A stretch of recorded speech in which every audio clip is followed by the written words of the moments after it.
নাম আব্দুল উজ্জা, কালিমা পড়ার পর নাম হয়ে গেল আব্দুর রহমান। এই সাহাবীর সাথে সব সময় বিড়াল থাকে। কি থাকে? জাহিলি যুগের নাম ছিল আব্দুল উজ্জা। উজ্জা একটা মূর্তির নাম, এই মূর্তির গোলাম। ইসলাম ধর্ম গ্রহণের পরে নাম রাখলো আব্দুর রহমান। কার গোলাম? জোরে বলে। আব্দুর রহমান হওয়ার পরে এই সাহাবা সব সময় বিড়াল নিয়ে ঘুরে। মসজিদে আসলেও কাঁধে বিড়াল, মাঝে মাঝে জামার আস্তিনের ভিতরে বিড়াল, মাঝে মাঝে পকেটে বিড়াল লইয়া নামাজ পড়ে। সুবহানাল্লাহ। বিশ্বনবী একদিন মজা করে আব্দুর রহমান নামক ওই সাহাবীটারে ডাক দিয়ে বললেন, ও বিড়ালের বাবা, ইয়া আবা হুরাইরা, হে বিড়ালের বাবা। সুবহানাল্লাহ পড়ে। আবু হুরায়রা কয়, বিশ্বনবী বলছে বিড়ালের বাবা।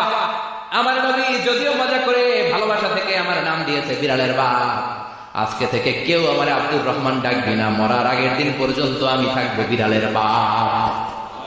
বিড়ালের বাবা কিসের বাবা? সুবহানাল্লাহ, কি ভালোবাসা।